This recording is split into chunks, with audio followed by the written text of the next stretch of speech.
Ustadz Subki, pedangdut Ayu Ting Ting kembali mendatangi Direktorat Reserse Kriminal Umum Polda Metro Jaya, mendampingi orang tuanya menjalani pemeriksaan atas kasus pencemaran nama baik yang diduga dilakukan oleh pemilik akun media sosial. Pada pemanggilan kali ini, penyidik memeriksa kedua orang tua Ayu sebagai saksi pelapor dalam kasus dugaan penghinaan terhadap keluarganya.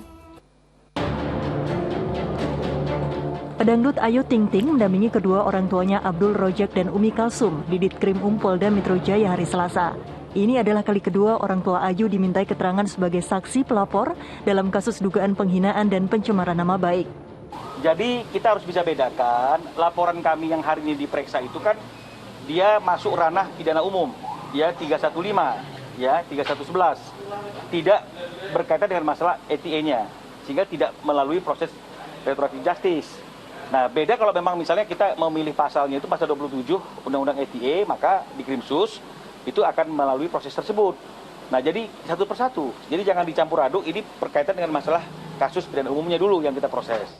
Diketahui pelantun lagu alamat palsu itu melaporkan akun media sosial @gundikempang yang dianggap melakukan penghinaan kepada diri dan anaknya. Sementara pedangdut dengan nama asli Ayu Rosmalina ini juga telah menjalani pemeriksaan sebanyak 2 kali sebagai pelapor dalam kasus dugaan penghinaan dan pencemaran nama baik. Perkara ini sempat menyita perhatian setelah Ayu Ting Ting mendatangi kediaman pemilik akun di Bojonegoro, Jawa Timur pada akhir Juli lalu. Tim Liputan melaporkan dari Jakarta. Ya, ini kasus yang bermula dari media sosial kini harus berurusan dengan pihak yang berwajib. Nah, Ustadz Subki sendiri ini kan Ustadz juga sebagai public figure yang punya banyak pengikut di media sosial. Mungkin bisa berbagi kepada kita cara berinteraksi dengan para followers di media sosial. Ustadz Subki ini ada 400 ribuan followers di akun Instagramnya, luar biasa nih Ustadz. Iya, memang inilah zaman akhir ya Mbak Nurul Cinta ya. Kita sangat membutuhkan mereka gitu ya. Tapi kadang-kadang juga ada orang-orang yang misi dan semangatnya itu bukan untuk mencari pertemanan, mengambil manfaat ya, atau saling mendoakan. Ya, kalau misalnya ada idola kita sedang memposting mobil barunya, motor barunya, rumah barunya. Kalau kita dalam keadaan sehat-sehat aja sih kita doakan, ya. Dan juga mungkin terselip doa untuk kita sendiri. Ya Allah, mudah-mudahan saya juga bisa seperti itu. Kalau misalnya orang kemudian umroh atau haji, dia posting, kita doa juga, ya Allah, mudah-mudahan saya juga bisa ke tanah suci. Dan ini boleh dalam Islam. Yang nggak boleh itu kan ya tamanna zawalan ni'mah. Yang nggak boleh itu menginginkan nikmat dari orang lain tuh hilang. Atau mendoakan buruk. Atau justru, na'udzubillah, ya ini nasihat untuk diri saya sendiri, jangan kemudian kita ya hanya salah gambar misalnya, kita langsung menghukumi seseorang dengan cara-cara yang tidak adil.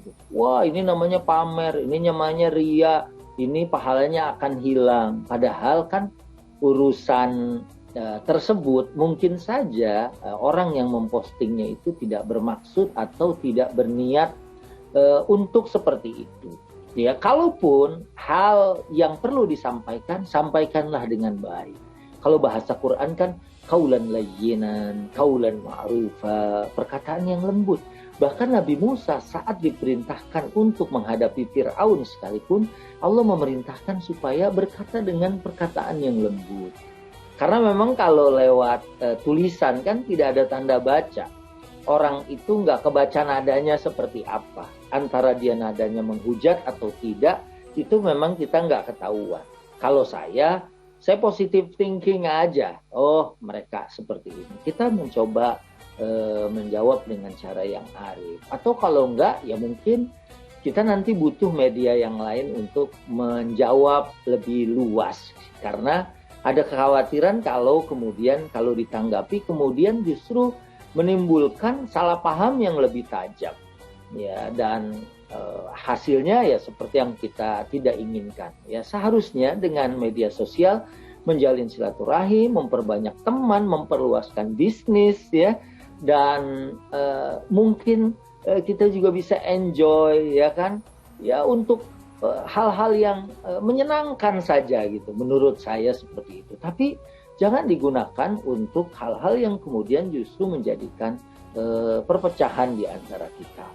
Kalau mau menyampaikan pesan agama sekalipun, ya misal sekarang ini kan ada yang menyelenggarakan maulid, ada yang enggak. Kalau sekedar menyampaikan ilmu, ada opini yang berbeda, ya silahkan. Tapi kemudian menurut saya penggunaan ini jangan kemudian untuk mempertajam dan kemudian bahkan mengoyak persatuan yang ada di antara kita. Atau kalau secara pribadi merusakkan pergaulan atau persahabatan yang ada. Ya, bahkan kalau kita terus menjalin silaturahim dengan bijak atau dengan arif menggunakan medsos, bukan nggak mungkin ini akan mendatangkan sumber-sumber rezeki buat kita. Karena ada banyak artis juga yang tiba-tiba, lagi butuh apa nih sekarang?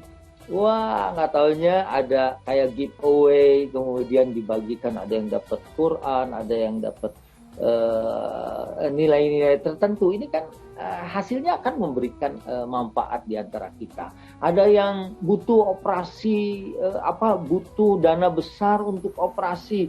Dengan medsos itu kadang-kadang uang ratusan juta bisa terkumpul dalam waktu yang cepat.